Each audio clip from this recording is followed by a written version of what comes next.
애초에는 병원 공개는 득보다 실이 크다라는 태도를 6월 30일까지 가졌는데 보건복지부가 박근혜 지침에 따라 병원 명단 공개 방침을 정한 뒤에는 지금이야말로 병원을 공개할 적기라고 말했다.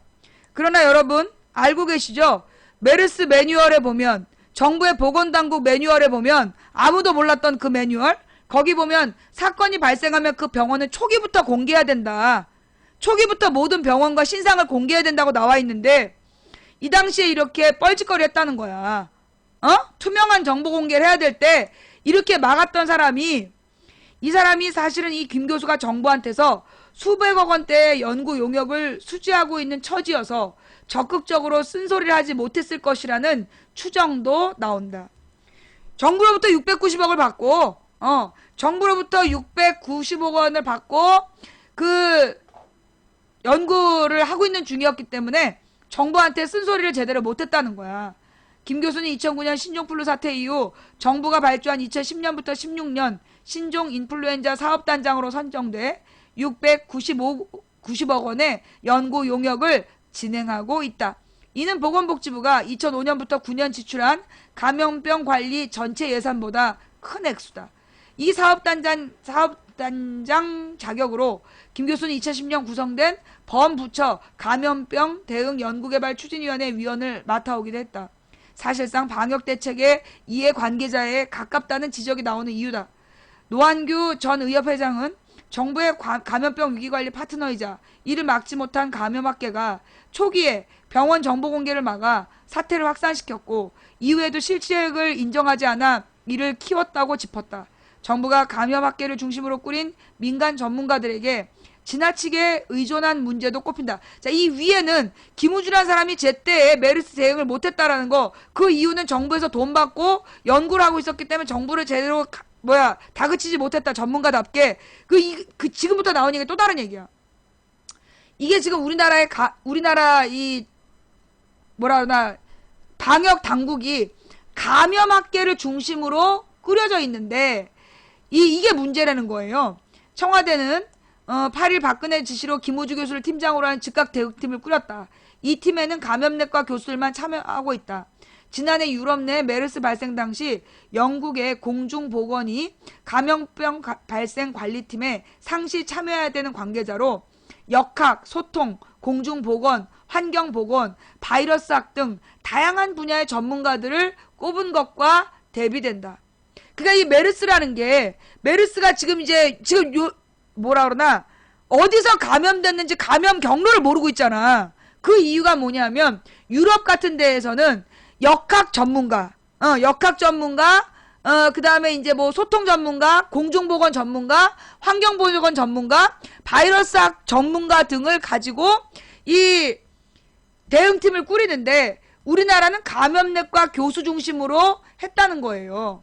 그래서 이제 최재욱 대한의협 연구소장은 감염내과는 감염병 발생 시 의료 현장에서 치료를 맡는 이들이다. 방역 업무에 전문성이 있다고 말하기 어렵다고 짚었다. 한마디로 지금 정부의 즉각 대응팀이 방역 업무를 맡을 자격이 없다는 얘기야, 지금. 지금 우리나라의 박근혜 정부의 즉각 대응팀이 방역 업무에 전문성이 없다는 얘기야. 있다고 보기 어렵다. 자, 방역 업무에 전문성이 있다고 말하기 어렵다라는 말은 다른 말로 전문성이 없다는 얘기예요. 쉽게 얘기하면. 김우주 교수는 이런 지적에 대해 국제적으로 국내 상황에 관심이 많아 연구를 서두른 것일 뿐 교신 저자를 욕심낸 건 아니며 확정된 사안이 아니다. 국난 앞에 민관 따로 없이 기여해야 한다고 판단해서 감염학계가 총동원되는 상황이고 지금으로선 사태 종식이 가장 중요하다고 말했다. 말로만? 말로만?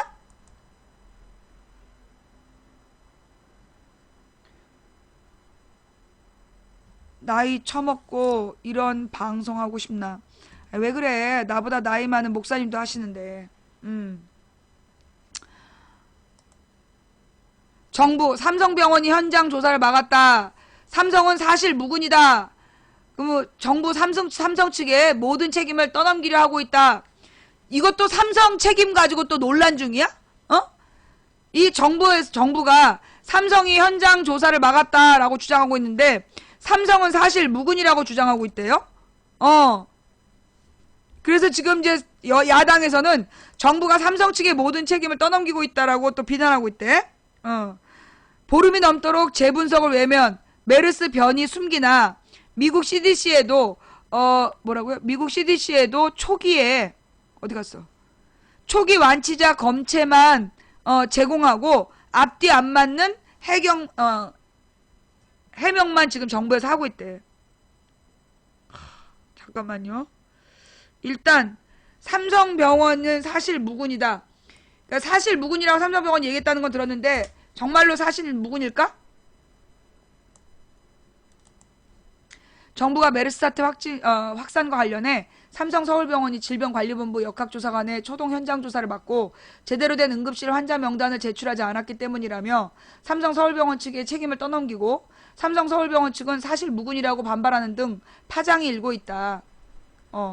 야당은 이에 대해 메르스 사태가 진정 국면에 접어들면서 향후 책임 소재 추궁이 본격화될 것으로 예상되자 정부가 발빠르게 책임 떠넘기기에 나서는 게 아니냐는 의혹을 제기, 파장은 앞으로 더욱 커질 전망이다.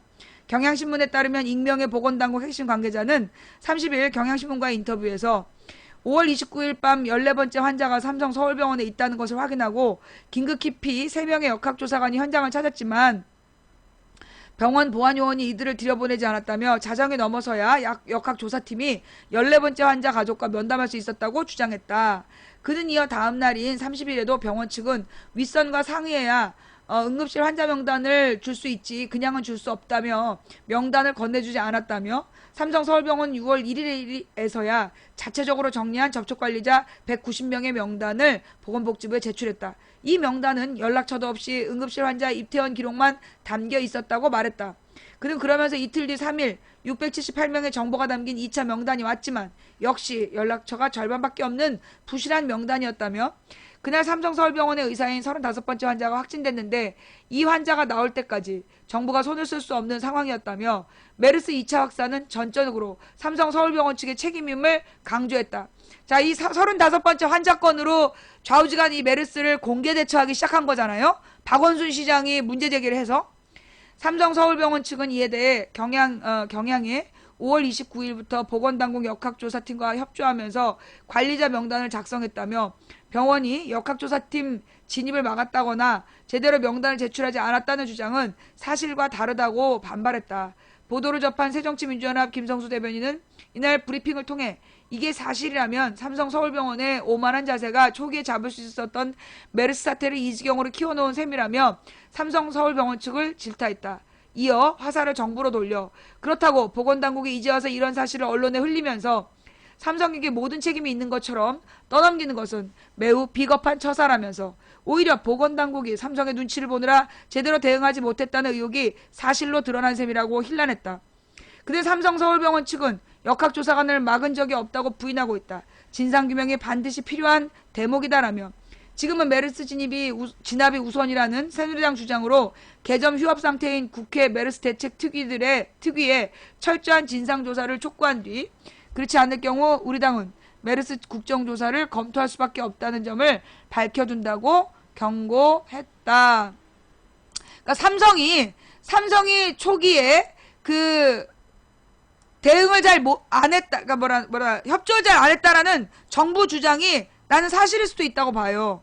그러나 지금 정부가 이 이야기를 하는 것은 야당 말대로 이건 야당 말대로 지금 이제까지 이 메르스에 대해서 상황이 이 지경이 되도록 아무런 조치를 제대로 취하지 못한 정부의 무능을 누구에게 덮어씌우는 삼성에게만 다 덮어씌우고 지금 떨이하려는 거 아니냐. 그 말이 맞는 것 같아요. 보름이 넘도록 재분석 외면 이건 뭐야. 메르스 변이 숨기나 미 CDC에도 초기 완치자 검체만 제공하고 앞뒤 안 맞는 해명만 하고 있대요. 보건당국이 메르스 유전자 변이 여부를 확인하기 위해 미국에 보냈던 검체가 전염력과 증상이 약한 환자의 것으로 드러나 의혹이 증폭되고 있다. 그러니까 한마디로 이게 변이가 됐는지 안 됐는지는 가령 시기별로 5일에 한 번씩 낸다든가 확진자가 날마다 늘어났으니 그 변이를 보려면 중간 정도를 확인해야 될 거 아니야. 그런데 얘네들이 초기 환자 것만 보냈다는 거야. 뭔 말인지 알아듣겠어요? 예, 다양한 검체를 보내지 않고 증세가 약한 사람들 것만 냈다는 거야. 보건복지부 중앙메르스대책본부가 지난달 30일 브리핑을 통해 미국 질병 통제 예방센터에 보낸 검체 2건이 모두 입원 환자의 것이라고 밝혔다. 왜? 1번 환자의 부인. 입원 환자는 국내 최초 환자의 아내로 지난달 20일 확진 판정을 받았다가 가장 먼저 완치돼서 지난 6일 퇴원했다. 이틀 후 등장한 일명 슈퍼 전파자들이 강력하고 빠른 전염력을 보여주면서 국내에 유입된 메르스 바이러스의 변이 여부는 세계적인 관심사가 되어왔다. 지난 9일부터 닷새간 방한했던 WHO 조사단 역시 활동 경과를 보고하면서 변이 여부에 대한 언급을 가장 먼저 했을 정도였다. 이에 앞서 지난 6일 당국은 국립보건연구원에 입원 환자의 검체를 보내 분석한 결과를 토대로 사우디아라비아에서 유행한 바이러스와 99% 이상 일치한 것으로 나왔다며 변이는 없다고 발표했다. 하지만 슈퍼 전파자로 불리는 14번, 15번, 16번 환자 등이 전파 양상이 남달랐던 환자들이 검체를 분석해야 변이 여부를 정확히 판단할 수 있다는 지적이 끊이질 않았다. 결국 발표 열흘 만인 지난달 16일 보건당국도 14번과 16번 환자 등 전파 양상이 남달랐던 환자들의 검체를 분석해야 변이 여부를 정확히 파악할 수 있다는 지적이 잠깐만 환자들의 바이러스도 조사 필요성이 충분히 있을 것이라고 판단된다고 입장을 바꿨다. 참 말 어렵게 쓰죠. 한마디로 지금 변이 없다던 초기의 주장에서 후퇴했다는 얘기야. 하지만 당국은 그 이후로 보름이 지나도록 재검사는 하지 않고 있다. 정은경 환경점검반장은 이날 브리핑에서 이번 환자 이후로 추가로 유전자 검사가 진행된 것은 없다고 실토했다. 당국은 특히 공언했던 해외 검사 의뢰를 지속적으로 미뤄온 것도 모자라 WHO 등의 압박 끝에 뒤늦게 의뢰하면서도 입원 환자의 검체를 보냈음을 시인했다. 지난달 18일 국회 메르스 대책특별위원회에 출석한 지영미 센터장은 국제사회에서 가능하면 빨리 분석해서 전 세계 사람들이 다 알아야 한다며 굉장한 압력이 있었다고 털어놨다. 당시 센터장은 국립보건원 쪽에서는 메르스 바이러스 데이터가 굉장히 귀중한 자원이라 보내고 싶지 않았다고 지랄을 한다. 국립보건원 쪽에서는 메르스 바이러스 데이터가 굉장히 귀중한 자원이라 보내고 싶지 않았다고 설명했다. 그렇게 귀중하면 네 몸속에 보관을 해. 그렇게 귀중한 자료라서 보내고 싶지 않았으면 네 몸속에 보관을 해. 이 전염병 데이터를 진짜 내가 목 때문에 야! 하지만 정은경 반장은 이날 국내에서 메르스 바이러스 유전자 염기 서열을 1차로 다 분석을 했다며 분석한 해독 정보는 외국의 사이트에 이미 올려져 있어 누구나 다 정보 접근이 가능하다고 오픈되어 있는 상황이라고 강조했다. 씨발 초기에 이번 거 오픈하면 뭐하냐고! 따라서 누구나 접근 가능한 해독 정보인 입원 환자의 검체를 다시 CDC에 보낸 당국의 행태를 두고 논란과 의혹이 일전망이다. 내가 뭐라 그랬어요? 그때가 내가 6월 둘째 주였나? 예. 내가 6월 둘째 주에 이런 얘기를 했어요. 뭐라 그랬냐면 지금 우리 정부의 이런 투명하지 못한 태도가 메르스에 대한 괴담을 끊임없이 재생산할 거다. 정부를 믿을 수 없게 만들었기 때문에 끊임없이 국민들이 메르스에 대해서 계속해서 의혹을 제기할 거다. 그래서 정부가 잘못하고 있는 거다. 내가 그 얘기했던 기억나죠? 내가 그 얘기했던 기억나지? 결국은 이 자기네들의 무능을 숨기기 위해서 전 세계를 위험에 빠뜨리고 있는 거야. 전 세계를 위험에 빠뜨리고 있는 거야. 자, 메르스 이야기는 여기까지 할게요. 예. 잠깐 버퍼 있었어요. 결국 이 메르스에 대한 초기 대응을 못했다라는 정부의 모든 문제들을 갖다가 지금 또 남 탓으로 돌리고, 그 다음에 거기에 대해서 계속 너 왜 그렇게 했어? 라고 물으니까 유승민 나쁜 놈이야! 제가 배신자야! 그러면서 또 딴 데 가르치고 있는 거야. 또 물타기 하고 있는 거죠. 지금 세월호 문제도 제대로 진상조사 안 하고 은폐 조작했잖아. 은폐 조작하려고 그러잖아. 그걸 막 지적하고 있는 국회법에 대해서, 그러니까 그런 거지. 이 국회법 개정안 얘기가 왜 나왔어? 자, 세월호 문제 터졌다. 정부에서 대응 못했다. 304명 죽었다. 그래서 진상조사를 위한 특별법을 만들었다. 특별법 계속 반대하다가 어쩔 수 없이 만드니까 특별법을 무력화하는 시행령을 만들었다. 그래서 그 시행령이 잘못됐다라고 국회에서 시행령에 대한 제재 조치를 가하는 개정을 하려니까 또 막 난리를 피우고 있는 게 지금 박근혜야. 그러면서 지금 이 난리로 작년에 사고 친 걸로 도리어 적반하장으로 난동을 피워가지고 지금 메르스에 대한 책임을 제대로 못 진 문제를 또 구렁이 담는 듯이 또 넘어가려고 하고 있는 거야. 아주 가관이야. 박근혜가 나한테 맨날 그런 얘기를 해. 맨날 박근혜는 맨날 망치고 있는 왜 박근혜 욕만 하느냐. 박근혜가 계속 잘못하기만 했냐. 잘한 건 하나도 없냐. 잘한 게 있다니까. 박근혜가 잘하는 게 있어. 첫째, 쇼를 잘해. 국민 눈 속이려고 쇼를 잘해. 두 번째는 뭘 잘해? 남 탓을 잘해. 세 번째는 적반하장으로 승질을 잘 내. 이 쇼를 잘하고 남 탓을 잘하고 화를 잘 내. 그 세 가지가 박근혜가 잘하는 거야. 근데 별 도움은 안 되는 거지. 박근혜가 잘한다고 해서 긍정적인 건 아니야, 우리 역사에. 자, 무엇보다요. 여러분 기억나요? 박근혜가, 내가 이제 이 박근혜 유승민 쇼라고 보는 이유가 뭐냐. 실제로 박근혜는요, 이제까지 지가 화가 났으면, 자기가 화가 나면 그 사람을 왜 쳐다도 안 본다. 그런 얘기 들어봤죠? 눈에서 레이저를 한번 쫙 쏜 다음에 냉랭하게 대꾸도 안 한다. 진짜 화가 나면. 기억나요? 그런 기사 찾아봐. 박근혜한테 사람들이 덜덜 떠는 이유가 뭐냐면, 만약에 박근혜 마음에 안 드는 얘기를 한마디만 하면 레이저를 한번 쫙 쏜대. 그리고 다시는 안 쳐다본대. 그리고 말 한마디를 안 하는 거야. 그래서 그 냉기에 얼어붙은다. 그래가지고 그 얘기하면서 겨울왕국 팔았잖아, 얘네들이. 그랬던 박근혜야. 그런데 뭐 배신의 정치가 어쩌고 막 국회 국무회의에서 써준 대로 줄줄 읽어댄 거 아니야. 그러니까 내가 쇼라고 본다고. 이제까지 박근혜는 진짜 마음에 안 들면 개무시를 했어. 아예 말 안 하거나 그냥 레이저만 딱 쏴. 최동욱에 대해서도 아무 말 안 했어. 알아서 밑에 있는 애들이 제거한 거지. 그런데 유승민에 대해서는 막 국무회의에서 생방송으로 카메라 켜놓고 뭐 배신의 정치가 어쩌고 줄줄이 읽었다고? 에이, 박근혜답지 않게. 왜 그래? 그 이야기로 갑시다. 자,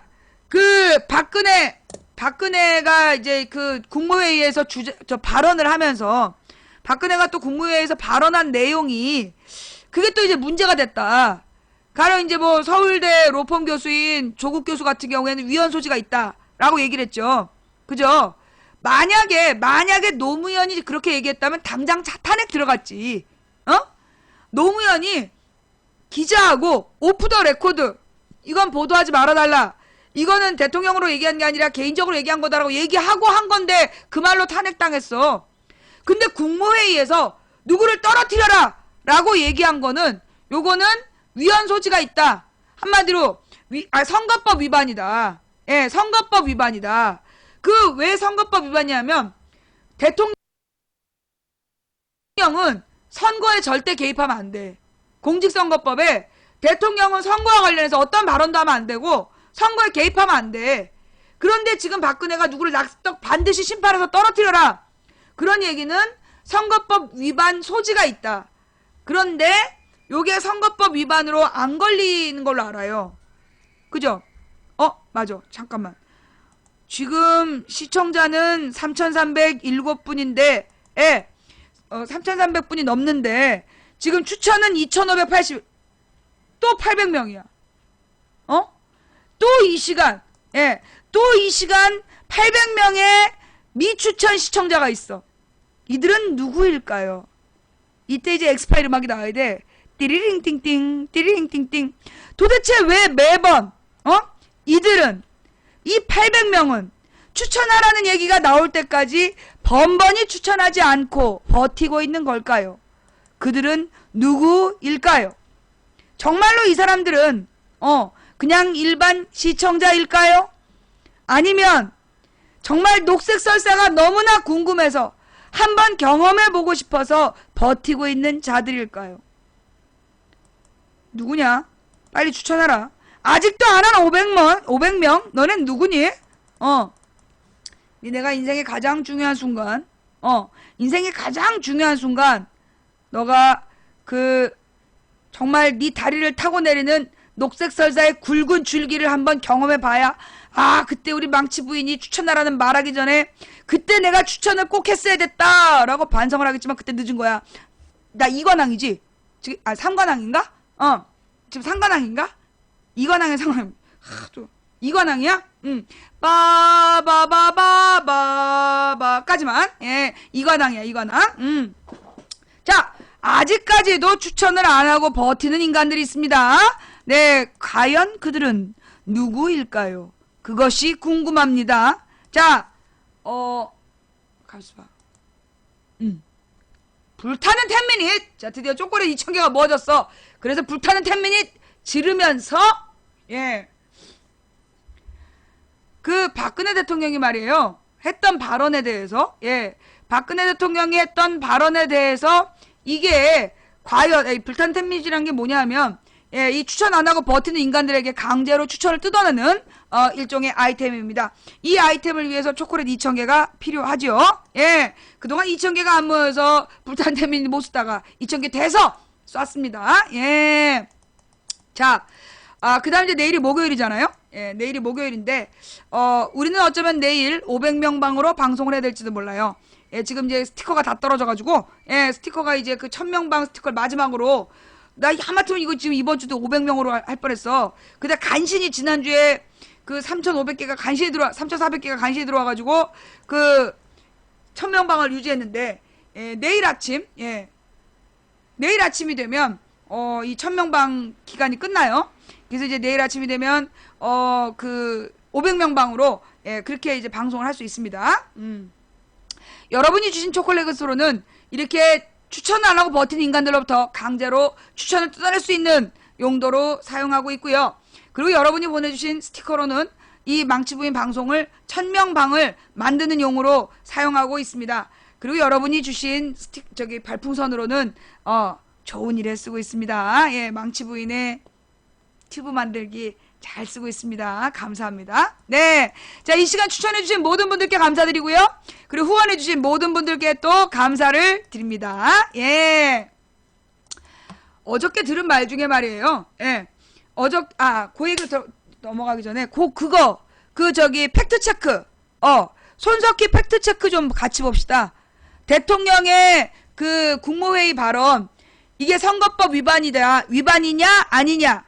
예. 그 팩트체크 같이 보게 그 영상 좀 갖고 와봐봐. 그러면서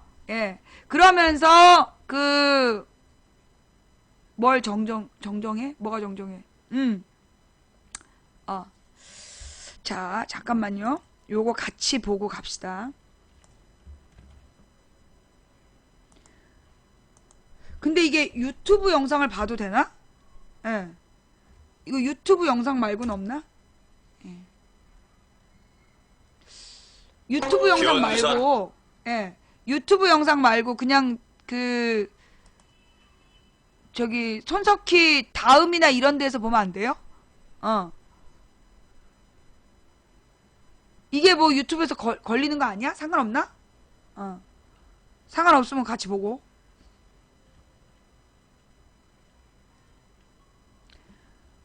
JTBC 방송으로 볼 수 있는 적이 없어요?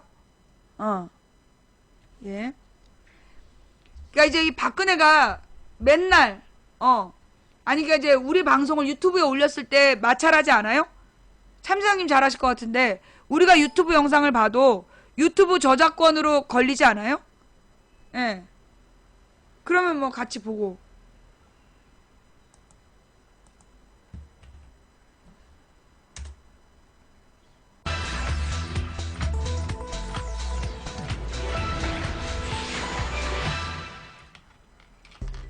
배신의 정치는 결국 패권주의와 줄세우기 정치를 양산하는 것으로 반드시 선거에서 국민들께서 심판을 해 주셔야 할 것입니다.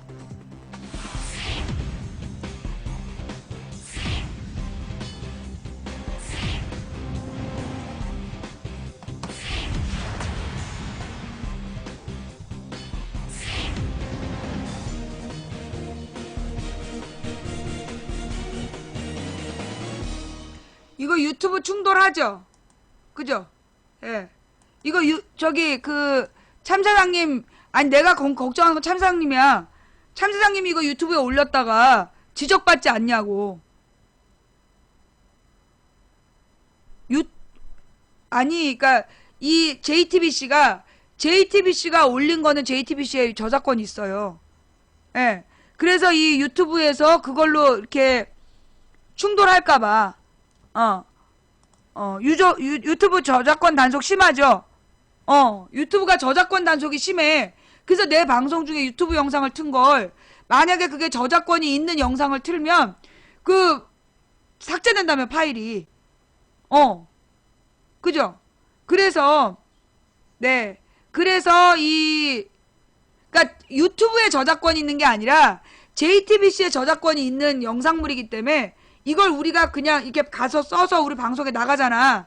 그러면 이걸 유튜브가 볼 때는 다른 사람의 저작권 있는 영상을 우리가 썼다. 그래서 내 방송 파일 전체를 삭제해버린다고. 그죠? 아니, 우리는 다음 팟에 안 오니까, 말귀를 못 알아듣네. JTBC가 저작권 청구를 안 한다? JTBC에서 저작권 청구를 안 한다? 아니, 그러니까 내가 걱정하는 건 유튜브에서 이 파일이 삭제될까봐 그걸 두려워하는 거예요. 그거 아니면 상관없고. 예. 그러니까 우리 이 방송을 해외에서 보시는 분들은 유튜브로 보시잖아. 이 방송을, 그러니까 우리나라에서는 아프리카로 보는 게 편한데, 해외에 계신 분들은 인터넷 상황이 안 좋기 때문에 유튜브로 본단 말이에요. 근데 유튜브에서 JTBC의 저작권물을 우리가 위반했다 이러면서 파일을 삭제할까봐. 예, 오늘 내 방송 전체 파일을 삭제할까봐. 그래서 내가 확인하는 거야. 이제까지 그래서 JTBC나 이렇게 저작권이 있는 유튜브 영상을 안 틀었거든요, 우리 방송에서. 그리고 그냥 유튜브에서 그냥 저작권 얘기 안 하고 그냥 다 같이 봐달라고 올려놓은 영상만 우리가 튼 게 그런 이유야. 네. 그러니까 이제 다음 팟은 우리가 다음 팟에 안 올리잖아요. 예. 우리가 다음 팟에 안 올리기 때문에 유튜브 영상이 아니야. 유튜브는 자기네 유튜브에 올라온 영상이 JTBC에 저작권 있는 영상이야. 근데 이걸 우리 방송에서 갖다가 썼어. 그러면 자기네가 JTBC 영상에 저작권을 보호해야 된다고 생각하기 때문에 우리 영상을 삭제할 수 있다는 거지, 유튜브가. 후원해주신 모든 분들께 감사드리면서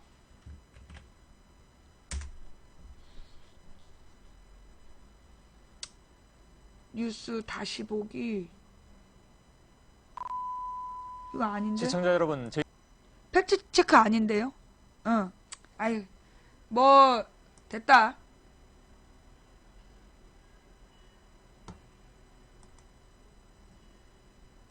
아니 참, 선성출 후문의를 못하는 이유가, 내가 이거 틀었다가 오늘 내가 방송한 내용 전체 파일이 삭제돼 버리면 다른 사람 못 보잖아.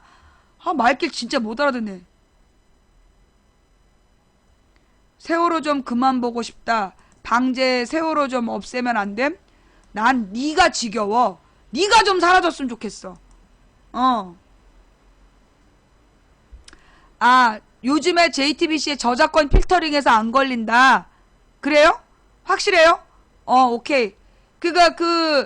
아니 근데 참사장님 것도 그래요? 참사장님께 이게 막 7, 8천이 봐. 참사장님한테 올라간 건 일주일 지나면 7, 8천 명이 보더라고요. 그러면 그렇게 클릭 수가 많은 건 필터링 되지 않나? 하여튼 봐봅시다. 뭐 이거 영상 지워지면 지금 보자고 그런 사람들 때문이야.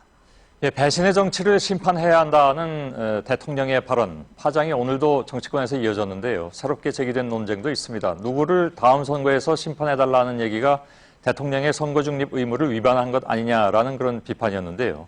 이와 관련해서 맞다 틀리다 얘기도 많았습니다. 오늘 팩트체크해서 짚어보도록 하겠습니다. 자, 김필기 기자, 먼저 예. 어떻게 문제 제기가 된 건지요? 예, 대통령의 이 발언이 나온 게 지난 25일 국무회의에서요. 국회법 개정안에 대한 거부권을 행사하면서였죠. 개정안 합의에 대해서 비판을 하면서 배신의 정치는 반드시 선거에서 국민들께서 심판해 주셔야 할 겁니다라고 이야기를 한 건데 예. 자, 배신이라면은요, 그 대상이 당연히 야당이 아니라 여당이 대상일 테고요.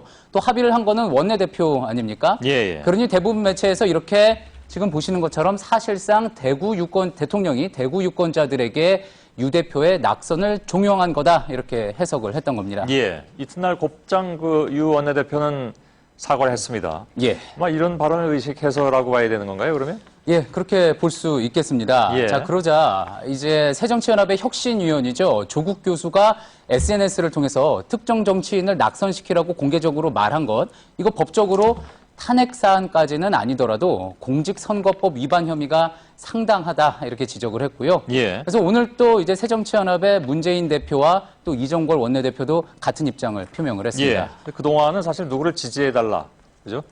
아니면 어느 당을 좀 잘되게 해달라, 이렇게 해서 선거 개입 논란이 있었던 건 사실인데, 예. 이 경우에는 이제 같은 당의 인사를 안 되게 해달라라는 쪽으로 해석될 수가 있어가지고, 예.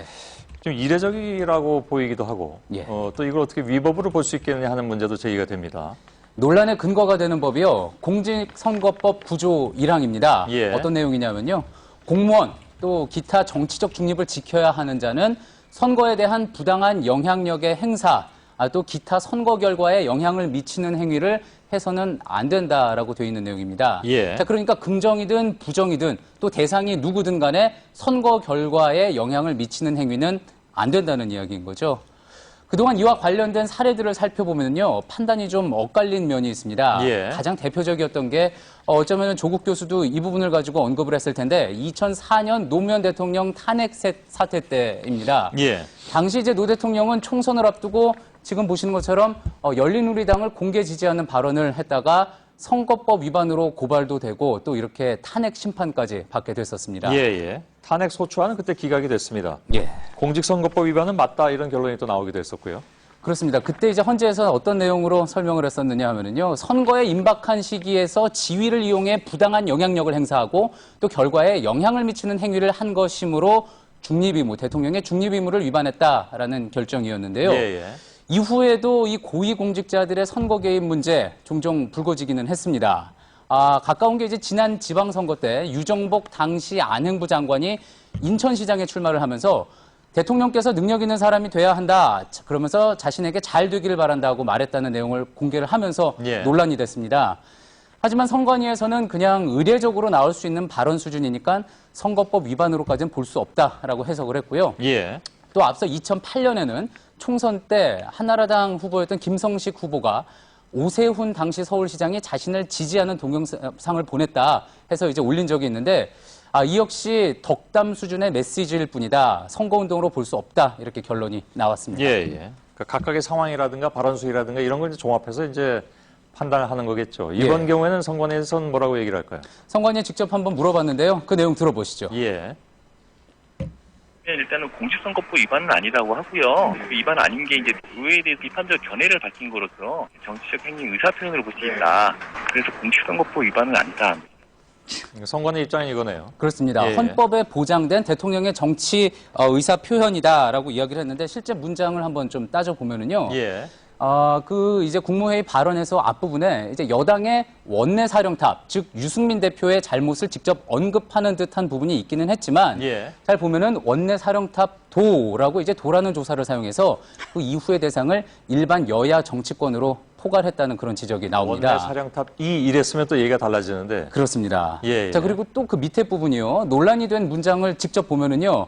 선거를 통해 심판해 달라라고 한 그 대상, 심판의 대상이 배신의 정치라는 어떤 대상인 거지 유 원내대표라고는 구체적으로 명시하지는 않았습니다. 예. 그러니 선관위에서는 이건 전반적인 그냥 의회를 대상으로 비판적인 견해를 밝힌 거라고 보고 있는 거죠. 예. 선관위 해석은 그렇고 다른 전문가들은 뭐라고 얘기합니까? 워낙에 논쟁적인 사안이니까 이제 여러 전문가에게 한번 이야기를 들어봤습니다. 예, 예. 그랬더니 이제 일단은 앞서 선관위에서 이야기했던 그 해석에 동의하는 분들도 있었고요.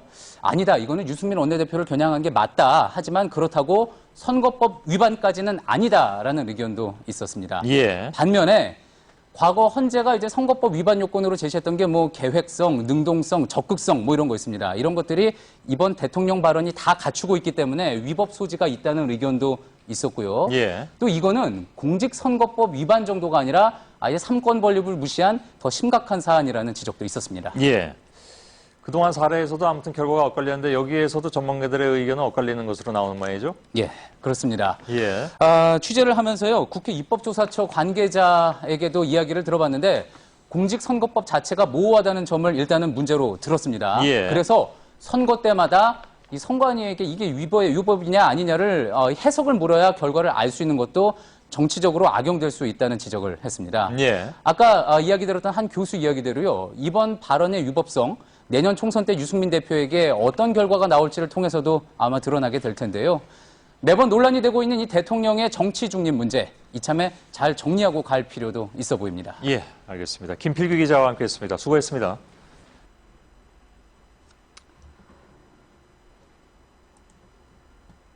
이게 이제 뭐라 그러나 써준 대로 읽었잖아요. 써준 대로 읽었기 때문에 원고 쓴 놈들이 교묘하게 피할 길을 마련했을 것이다. 그런 게 또 하나 있고, 우리나라 선관위는 이중잣대잖아. 여당이 한 건 무죄, 야당 쪽 인사들이 하면 유죄. 그래서 망치 부인님도 그러니까 내가 주장했던 것도 정치적인 의사 표현일 뿐이다. 선거에 영향을 미치기 위한 행위가 아니라 이거는 정치적인 의사 표현일 뿐이다. 라고 다 얘기했어.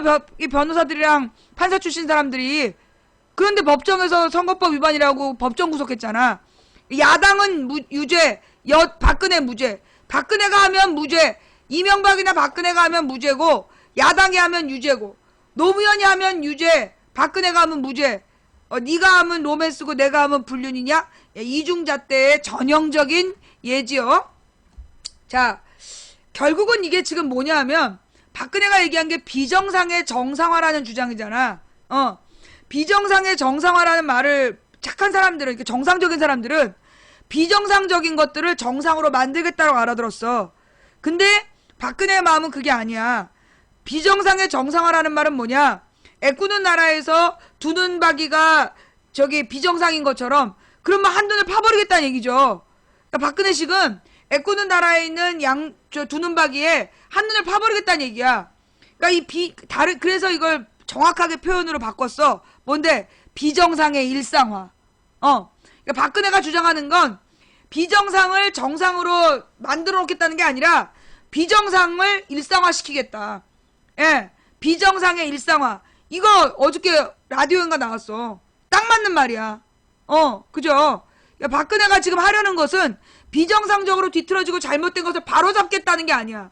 그건 우리 같은 정상적인 사람들의 생각이고, 황교안 총리시키는 거 봐봐. 나는 이제까지 말이에요. 내가 47년을 살아오면서 내가 운전한 지 17년이 됐어. 운전을 17년을 했는데 내가 범칙금을 안 내갖고 자동차를 5번 압류당한 사람은 내가 한 번도 본 적이 없어요. 내가 자동차 한 번 압류된 사람 본 적이 있어. 내 주변에서 자동차를 한 번 압류당했다는 사람을 본 적은 있지만 법을 공부했다는 사람이, 그것도 나라의 녹을 먹는 공무원이라는 사람이 범칙금을 안 내가지고 범칙금을 체납해가지고 자동차를 5번이나 압류당한 사람은 내가 이제까지 본 게 딱 하나, 황교안이 유일해. 여러분은 주변에 많아요? 여러분 주변에 그렇게 범칙금 안 내고 버텨가지고 범칙금을 체납해서 자동차를 5번씩 체납당한 사람들이 내가 몰라서 그런데 많아요? 우리나라에? 나는 한 번 체납당한 사람은 내가 이제까지 만난 진짜 이 수십만 명 중에 딱 한 명을 알아. 근데 나는 2번 체납당한 사람도 몰라. 전혀 없죠. 황교안이가 5번 압류당했대. 법무부 장관 후보 시절에 밝혀진 일이야. 야, 난 진짜 처음 봤어. 그런 사람을 지금 그런 사람한테 법무부 장관을 맡기고 총리를 맡겨놓고 비정상을 정상화하겠다. 딱 감이 오시잖아요. 그죠? 예. 그런 사람을 법무부 장관 시키고 총리 시키면서 비정상을 정상화하겠다. 그러니까 비정상을 일상화하겠다. 우리 헷갈리지 마. 박근혜의 주장은 우리가 생각하는 것처럼 비정상적인 요소들을 타파해서 정상으로 만들겠다는 게 아니라 비정상을 일상화하겠다. 비정상을 정상이라고 우기겠다. 이런 뜻이라는 거죠. 예. 박근혜의 원칙, 박근혜의 법과 원칙, 이게 뭔지 우린 여실히 보고 있습니다. 자, 그 다음. 어저께 말이에요. 주진우 동영상?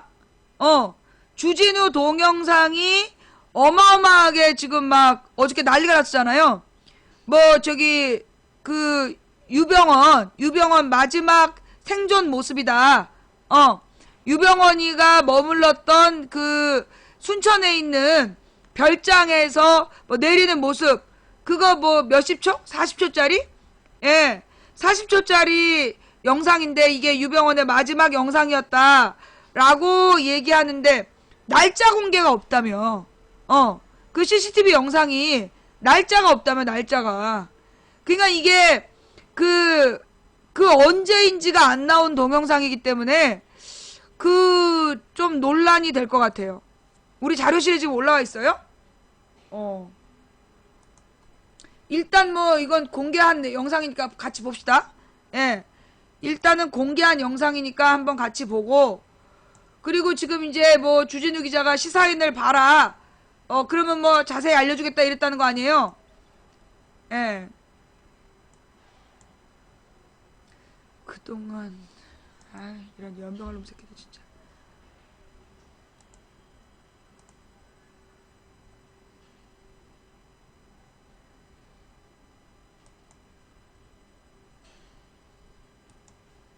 아주TV가 뭐지? 잠깐만. 아주TV 말고 다른 영상이 없나?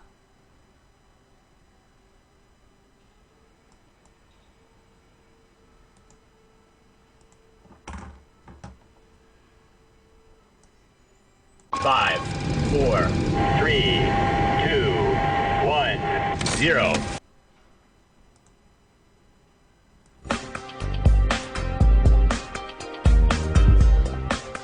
이거는 안 돼. 이것도 무슨 아주경제 이런 데에서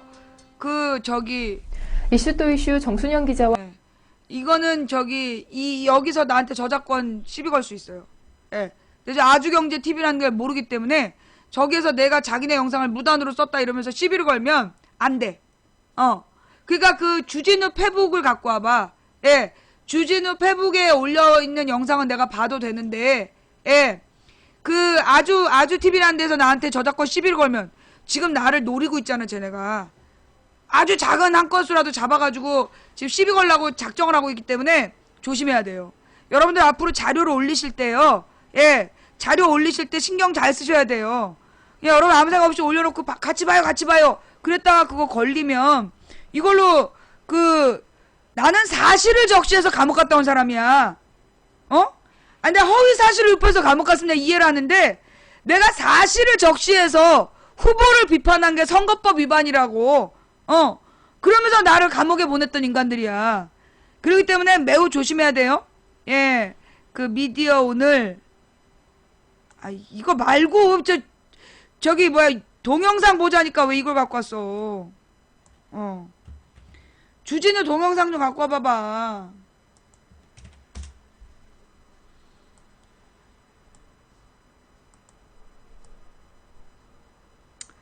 유병원은 세월호 관계사들의 실소유주가 아니었다. 여기 동영상이 나와요? 단원고 학생들을 비롯해 총 304명의 희생자를 낸 세월호 참사 진실이 미궁에 빠져들고 있다. 세월호 참사 직후부터 검찰은 유병원 전 세모그룹 회장을 사태 배우로 지목하며 유 전 회장의 행적과 그의 차명 재산을 추적하는 데 집중했다. 언론도 검찰 발표에 따라 그가 세월호 참사의 배우인 양 유 전 회장의 대소사를 보도해왔다. 그러나 세월호 참사 1년여가 지난 현재 유병원 전 회장이 청해진 해운 및 관계자의 실소유주라는 검찰의 전자는 대부분 이씨발 뻥이었어? 유 전 회장의 청해진 해운 및 I1I 홀딩스, 천해진 등 수십 개의 관계사들의 실소유주라는 전제를 뒷받침한 인물은 신명희, 이석환, 김혜경 씨였다. 최근 세월호 관련 항소심들에서 검찰의 주장을 뒤집는 중대한 판결들이 잇따라 나왔는데 미디어 오늘은 관련 판결문 등을 압수 분석했다.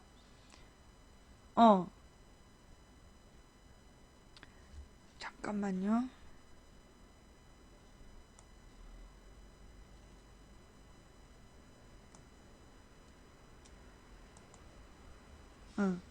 주진우 페북 저거 확인 좀 해주시고요. 예. 지난 세월호 참사 후 몇 개월간 신엄마라는 별칭으로 검찰 문서와 언론에 오르내리며 유 전 회장의 자금 관리인으로 지목했던 신명희 씨. 검찰은 신 씨가 유병원 전 회장의 비자금으로 홍익 아파트 224채를 소땡땡 씨 등의 차명으로 매입하였다고 기소했다. 그러나 4월 21일 항소심 법원은 검사가 제출한 증거들만으로 홍익 아파트 실소유자가 유병원이란 점이 합리적 의심의 여지가 없이 증명되었다고 보기에 부족하고 달리 이를 인정할 만한 증거가 없다고 판결했다. 신 씨는 1심 판결과 마찬가지로 징역 10월에 집행유예 2년을 선고받았다.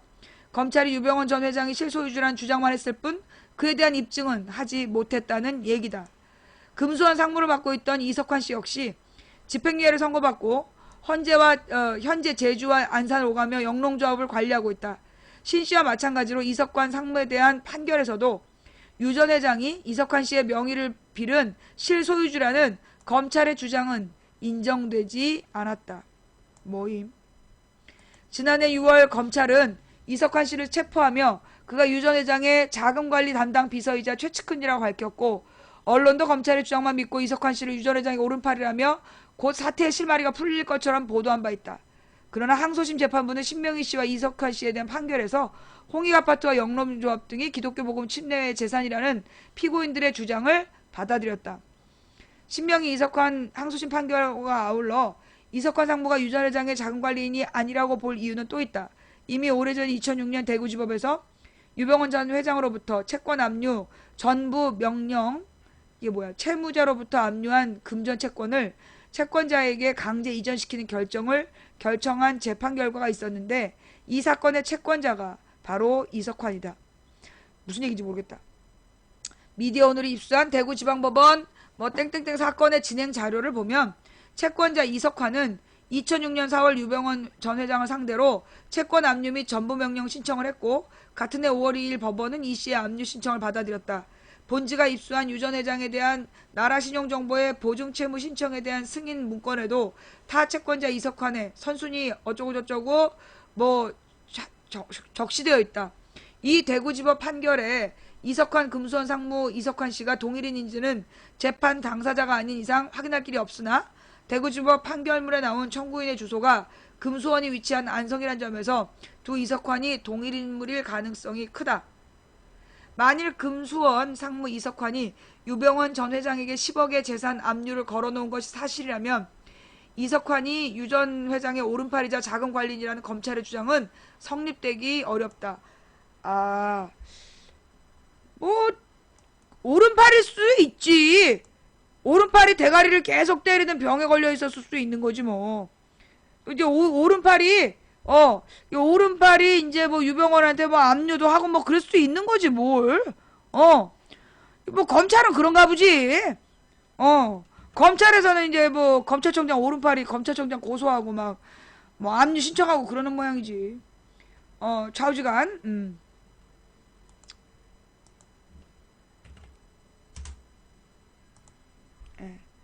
당초 검찰이 하여튼 검찰의 주장의 신빙성을 깨뜨린 정황 또 있다. 이 씨는 사건 초기 5월 검찰이 금수원에 진입할 때 검찰을 금수원 내부로 안내하는 등 수사에 적극 협조했고 일부 신도들의 반발을 사기도 했다. 당초 검찰이 유 전 회장의 자금관리인으로 지목한 세 번째 인물이 김혜경은 한국제약 대표다. 김은 지난 10월 미국에 송환되어 재판이 진행 중. 앞서 두 사람과 마찬가지 결론 나올 가능성 높다. 검찰 주장에 따르더라도 당초 추징 대상으로 보도됐던 김 씨와 관련된 300억대 규모의 상당액은 교회 자금이다. 신명희 항소심에서도 이들 교회 자금이 기독교 복음 침례회의 자금이 아니라 유 전 회장의 자금이라는 검찰의 주장은 받아들여지지 않았다. 뭐야? 당초 자금관리책으로 지목된 이들 3명의 재판 결과가 배임이든 혹은 기독교 복음 침례회 재산과 관련된 부동산 실명제 위반이든 이 자체는 중요하지 않다. 문제는 유 전 회장이 청해진 해운 등을 비롯해 수십여 개 관계사들의 실소유주라는 검찰의 대전제 자체가 뿌리채 흔들리고 있는 점이다. 신명희, 이석환, 김혜경 모두 유 전 회장의 자금관리 담당이 아니라면 유 전 회장이 그들의 명의를 빌은 부동산과 기업체들의 실소유주란 주장은 성립되지 않는다. 이렇게 될 경우 청해진 해운을 비롯해 검찰이 지목했던 유병헌 관계사들은 당초 기독교 복음 침례회가 주장했던 대로 교회 재산이거나 유 전 회장의 자녀 친인척을 포함한 등기부 등본상 명의자의 소유란 얘기가 된다. 구원파 측은 일관되게 청해진 해운의 지배사인 아이오나이 홀딩스 등에 대한 유 전 회장 자녀들의 지분 역시 신도들 재산이라고 밝혀왔다. 97년 부도가 난 주식회사 세모는 2007년 인천지법이 기업회생계획 변경계획안을 인가함에 따라 뭐 어디에 337억가량에 매각됐다. 이때 뭐 어쩌고 그리고 뭐 이렇게 구성됐는데 유 전 회장의 자녀들과 세목으로 간부들이 컨소시엄에 참여한 기업들의 이름을 올리고 있다. 구원파 측은 뭐 말이 이렇게 길어. 그래서 결론은 뭐야? 청해진 해운의 실소유주는 누구야? 결국은 유병헌이 아니다? 수백 건의 정정 반론 보도문, 뭐 검찰이 만들어낸 웹더독,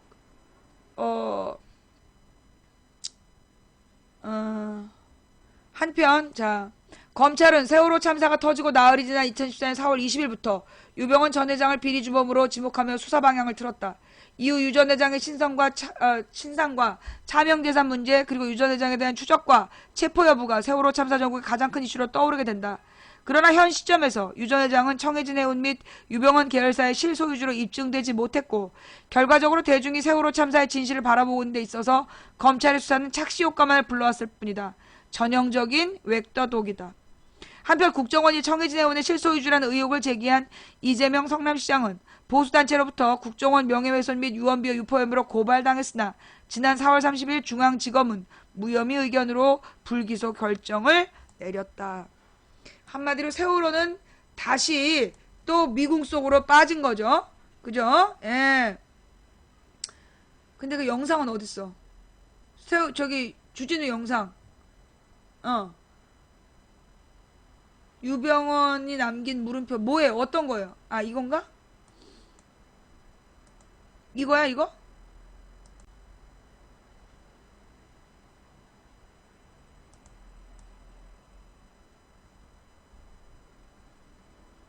이거예요?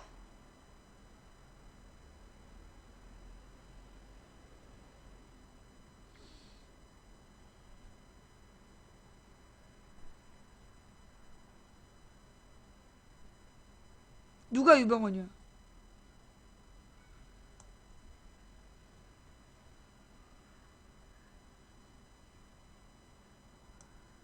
지금 내린 게 유병헌이야?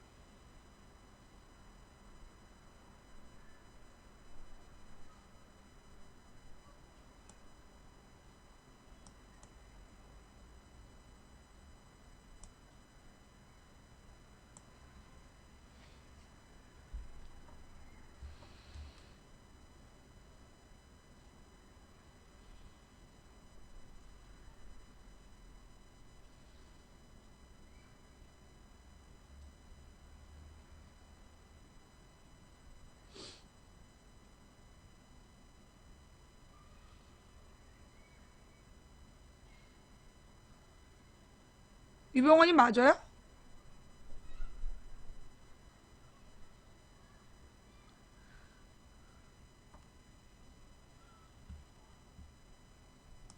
아니 뭐 다리를 절지도 않고 다리를 절지도 않고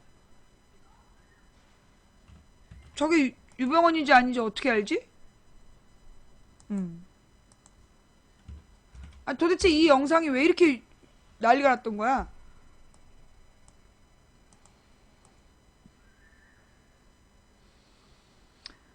물음표를 남기고 떠난 사람. 유병원 전 회장 죽음에 풀리지 않는 의혹이 너무 많다. 우선 사인이 밝혀지지 않았다. 국가수도 사인을 밝힐 수 없었다. 일단 자살과는 거리가 멀다. 죽을 힘이 있으면 그 힘으로 살아야 된다는 게 유 전 회장의 지론이다. 수천으로 도피하는 길에 유 전 회장은 이렇게 말했다고 한다. 겁나서 검찰에 안 가는 게 아니다. 이미 2번이나 가지 않았나. 지금 들어가면 아무것도 할 수 없다. 이번에는 끝까지 가보겠다. 저체온증으로 숨졌을 가능성도 매우 낮다고 한다. 이재옥 박사는 저체온증으로 자연사했다는 말을 듣고 크게 웃었다. 회장님은 오래전부터 자연과 계절에 맞춰 체온 관리를 해온 분이다. 여름엔 에어컨을 멀리하고 겨울엔 난방기구를 잘 쓰지 않는다. 유 전 회장은 내복을 입고 있었다. 먹지 못해서 저체온증이 왔다는 지적이 있었지만 유 전 회장에게는 육포가 남아 있었다. 유 전 회장은 신도들에게 전쟁이 나면 경기 안성, 경남, 경기 남양주, 금남, 경북 청송, 전남 순천 등지로 모일 것을 지시했다. 신도들에게 평소 산에서 사는 법을 가르쳤다고 한다. 구원파 이태종 대변인은 먹는 풀, 못 먹는 풀을 다 알고 있다. 유병원이 전쟁이 날 경우 야상에서 살아남는 법에 관한 이야기를 많이 했다. 산에서 몇 달이든 살 수 있는 생존력이 있는 분이다. 고령인 유 전 회장의 건강 이상설도 근거가 약해 보인다. 도피 당시 유 전 회장의 건강은 어느 때보다 좋았다. 시사인이 입수한 동영상 속의 유 전 회장의 발걸음은 뛰는 듯이 가벼웠다. 유 전 회장은 도주하면서 자필 문자를 남겼다. 내 노년에 비상하는 각오와 회복되는 건강을 경험하며. 유 전 회장의 소지품 중에는 유통기한이 지난 머스타드 소스와 2003년산 빈 소주병이 들어있었다. 빈 술병을 물병으로 사용했다는 것이 경찰의 설명이다. 유 전 회장은 먹는 것에 관해서 지나칠 정도로 엄격한 사람이다. 술은 아예 입에 대지 않았다. 더구나 유 전 회장은 구원파가 지급한 유기농 식재료나 음식이 아니면 손도 대지 않았다. 유 전 회장이 순천으로 도피한 상황에서도 운전기사 양회정 씨는 일주일에 2번 안성 금수원에 다녀왔다. 유 전 회장이 먹을 유기농 식재료를 챙기기 위해서였다. 양 씨는 순천에서 대형 냉장고와 냉동고를 사기도 했다. 위생에 관한 유 전 회장은 결벽증 수준이다. 진찰하는 의사가 도중엔 손을 씻지 않으면 그냥 병원을 나오기도 했다고 한다. 유 전 회장은 용의주도 한 사람이다. 순천으로 도피하면서 가장 먼저 챙긴 것이 20억에 달하는 현금이었다. 유 전 회장은 수사관이 들이닥치자 순천 송치제 별장 다락방에 숨었다. 다락방 현금 8억 3천만 원과 16만 달러가 든 가방 2개만 가지고 숨어 있었다. 다락방을 나서면서 김엄마의 청가방에 스쿠알렛 6포 콩을 챙기면서 현금을 하나도 챙기지 않았다는 것을 믿기 어렵다. 유 전 회장의 안경이 발견되지 않았다는 것도 풀리지 않는 의혹이다. 구원파의 한 관계자는 구원파 사람은 회장님이 아름다운 곳으로 갔다고 생각한다. 다만 대부분이 누군가에 의해서 타살당했다고 생각한다라고 말했다. 근데 이게 왜 이렇게 인기를 끈 거예요? 아니 뭐 아직도 아까 이제 결국은 유병원이 뭐 청해진 해운의 실소유주가 아니다 그 얘기? 그리고 유병원이 정부의 발표대로 뭐 이렇게 건강이 악화돼서 저체온증으로 죽었다라는 게 좀 말이 앞뒤가 안 맞다. 아 그래서 내가 그랬잖아. 유병원 죽었다고 저 시체 나온 날부터 박근혜 지지했던 노인층이 대거 돌아섰다고. 그러니까 사실 우리는 유병원한테 관심이 없었고 나는 작년 4월 20일부터 유병원으로 물타기 하지 마라. 사태의 본질은 유병원이 아니다라고 나는 계속 얘기를 해왔지만 이 종편에서 끊임없이 유병원만 잡으면 다 될 것처럼 지랄 생쇼했단 말이야. 그런데 결국 그 종편에서 그렇게 얘기하다가 이제 유병원 시체 딱 떴을 때 그때 이 노년층이요 쌍욕을 하는 거예요. 저걸 지금 말이라고 하냐고. 국민을 바보로 한다 그러면서 그때부터 노인분들이 손석희 뉴스를 보기 시작했어. 저 유병원 시신이 발견된 다음부터 노인분들이 막 비웃으면서 손석희 뉴스를 보기 시작했다니까. 그죠? 예. 시신 발견 당시 지금 국가수가 기술로는 백골 시신은 최소 7일 이상 걸린다더니 하루 만에 DNA 일치한다 그랬어요. 좌우지간. 예. 뭐 노년 대다수는 아직 박 씨를 지지합니다. 제가 볼 때 잘못 아시는 거예요. 님이 만나시는 분들이 그렇게 지지하는지는 모르겠는데 지금 여러 곳에서 감지되고 있어요. 대구 경북에서 대구 경북 지역에서도 지금 박근혜에 대한 노년층의 비판이 공식적으로 나오고 있어. 거기 대구 경북에서 박근혜 누가 그러더라? 내가 어저께 방송했을 때, 내가 어제 방송하면서 국민 70%는 강한 단일 야당을 지지할 준비가 되어 있다 그랬더니 70%가 지지하면 공산당이라 그랬잖아. 대구 경북에서 70%가 저기 박근혜 지지했어. 그래서 대구 경북에서 감히 박근혜 욕을 할 수가 없었다고. 그런데 지금은 대구 경북에서도 박근혜를 비판하는 목소리가 굉장히 커졌고 노년층에서도 되게 심하게 나오고 있어요. 그리고 이 경남 쪽에서도 이미 오래전에 시작이 됐고 이미 2009년부터 이 정권 비판에 대한 목소리가 커지기 시작했는데 지금 박근혜에 대한 비판은 굉장히 심해진 상태야. 그리고 이 노인분들이 실제로 이 종편을 계속 보다가 유병헌 시신이 딱 떴을 때 그때 이 노인분들이 대거 돌아섰어요. 그래서 사실 그 전에는 종편을 그냥 재미로 봤어. 노인분들의 반응이 종편이 희한한 걸 자꾸 하루 종일 떠들잖아. 웃긴 짓을 하고. 그러니까 무슨 만담 보듯이 그렇게 켜놓고 그러니까 비호감이 아니게 본 거예요. 그냥 이제 재미로 봤어. 그러다가 유병헌 시신이 나온 다음에 굉장히 화를 내더라고. 나 은행 가서 할아버지들이 막 욕하는 거 보고 내가 깜짝 놀랐다니까.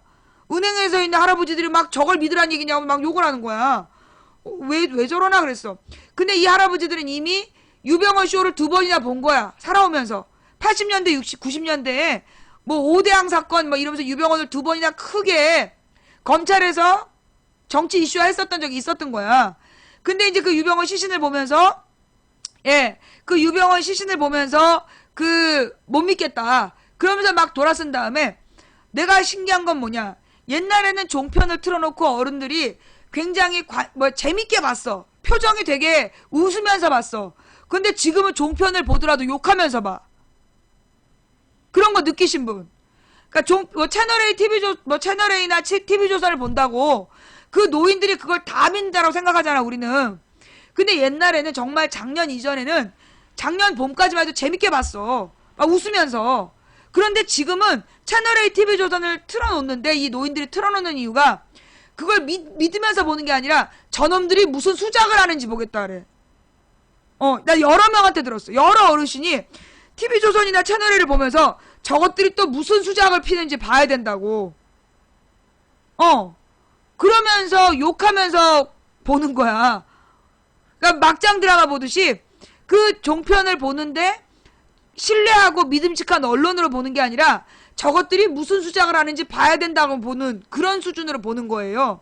그래서 진짜로 막 종편을 보고 막 새누리와 박근혜를 지지한다. 그거 님들의 착각이라고. 그렇게 누군가 얘기를 하는 거야.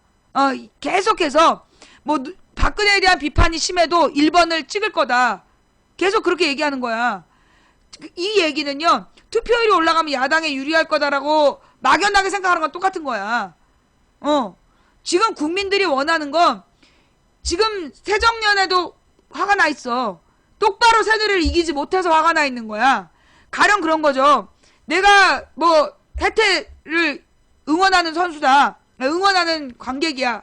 근데 혜태의 투수가 잘 못 던졌어. 삼성이랑 했는데. 그러면 그때 이 혜태를 지지하는 팬들이 누구를 욕해요? 삼성을 욕해요? 혜태 투수를 욕해요? 혜태 투수 욕하잖아. 그러면 그 사람들이 다음에 가서 혜태를 싫어해? 그 다음에 또 혜태를 응원하는 거잖아. 그러니까 새정연을 비판하는 목소리는요, 그거예요. 예.